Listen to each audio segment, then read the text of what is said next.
राष्ट्रीय स्वयंसेवक संघ पुढे नेत आहेत, कारण 100 वर्ष पूर्ण झाली आहेत या विचाराला जागृत करण्यासाठी। आज प्रत्येक मावळा, ज्या वेळेला छत्रपती शिवाजी महाराजांनी मावळे गोळा केले तेव्हा त्यांनी जात बघितली नाही, तेव्हा त्यांनी धर्म बघितला नाही, अवघा मावळा जमविला। आम्ही ज्या वेळेला एकत्र येतो त्यावेळेला कुणीही जात पाहतो, परंतु हिंदुत्व ही एक जात किंवा एक धर्मासाठी सीमित नाही, तर हे विश्वची माझे घर, ऐशी मती दयाची स्थिर, किंबहुना चराचर आपणची जहाला।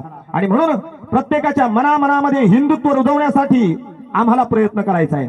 आज ही मंडळी एवढी धावतायत, धडपड करतायत, कशासाठी? तर प्रत्येक तरुणाच्या मनामध्ये हिंदुत्व जाग झालं पाहिजे। आम्ही फक्त म्हणतोय छत्रपती शिवाजी महाराज जन्माला आले पाहिजेत, पण ते दुसऱ्याच्या घरात जन्माला आले पाहिजेत। माझ्या घरात जर जन्माला यावे असं वाटत असेल तर लहानपणापासून आम्ही त्यांच्यावर संस्कार केले पाहिजेत। का बरं? कुंभार ज्या वेळेला मडकं घडवतो, बरं मंडळी ऐका, एवढा विचार फक्त घरी घेऊन जा। कुंभार ज्या वेळेला मडकं घडवतो ना, त्यावेळेला माती ओली असताना त्याला आकार देत असतो। त्या कुंभाराने जर मडकं घडवताना छोटं मडकं घडवलं, भट्टीमध्ये भाजलं आणि मग त्याने विचार केला या मडक्याचं मला रांजण बनवायचंय, मंडळी शक्य आहे का? नाही शक्य। का नाही? जर मडक्याचं रांजण भट्टीमध्ये भाजल्यानंतर तयार करण्याचा प्रयत्न केला तर रांजण फुटल्याशिवाय राहत ते मडकं फुटेल।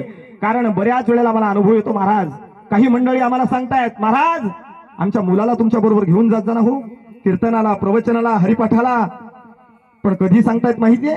दुर्दैव एकाच गोष्टीचं वाटतंय, त्या दिवशी तो बाप सांगतोय ज्या दिवशी त्याचा मुलगा कुठेतरी एखाद्या ढाब्यावर दिसतो, ज्या दिवशी त्याचा मुलगा कुठेतरी वाईट आणि ठिकाणी दिसतो, त्यावेळेला तो म्हणतोय माझ्या मुलाला तुमच्या बरोबर घेऊन जा। का? लहानपणी आपल्या मुलाला सोपत नाही।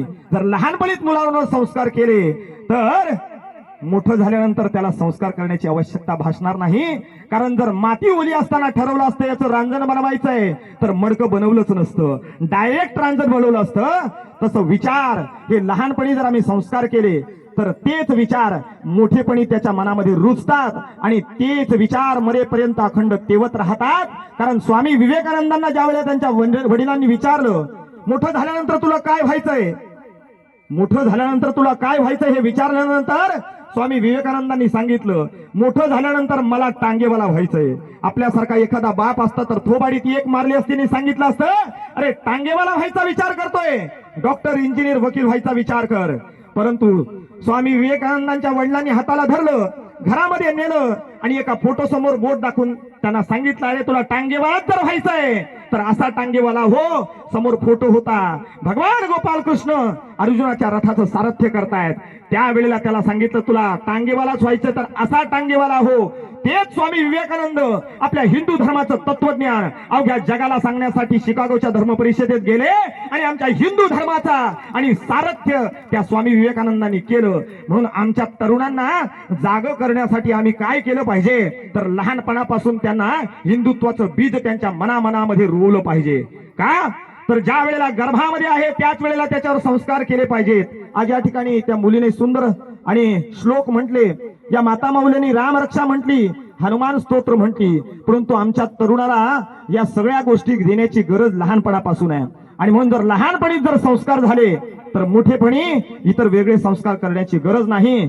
आणि म्हणून तमाम हिंदू भावांना मला सांगायचं आहे की आपण फक्त आपल्या मुलांना एकच शिक्षण देतोय, डॉक्टर व्हायचंय, इंजिनियर व्हायचंय, वकील व्हायचंय, पण कधीतरी आपल्या मुलांना हे तुरंत सुद्धा सांगा अरे तू हिंदू आहेस, तुला हिंदुत्वाचे विचार जनमानसात पोहोचवायचे, कधीतरी 1 तास आपला त्यासाठी द्या।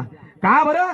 ज्या भूमीमध्ये आम्ही जन्माला आलोय त्या भूमीचे आमच्यावर अनंत उपकार आहेत आणि ज्या हिंदू संस्कृतीमध्ये आम्ही जन्माला आलोय त्या संस्कृतीसाठी काहीतरी करण्याचं आमचं कार्य आहे। धर्मो रक्षती रक्षतः, आम्ही जर धर्माचं रक्षण केलं तर धर्म आमचं रक्षण केल्याशिवाय राहणार नाही। पण आम्ही वाट पाहतो आमच्या घरापर्यंत येण्याची। का बरं?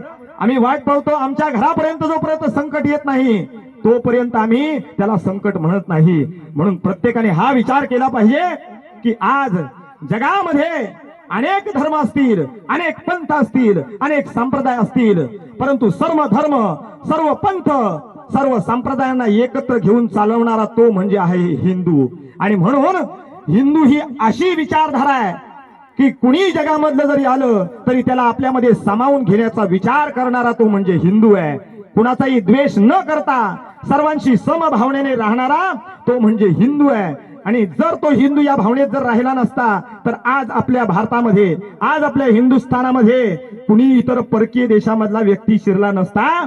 पण आपला हिंदू बांधव असा आहे की तो प्रत्येकाला आपल्यामध्ये सामावून घेतो आणि हा विचार आम्ही जनमानसामध्ये पोहोचवला पाहिजे। कारण संतांनी याचसाठी आग्रह केला, आमच्या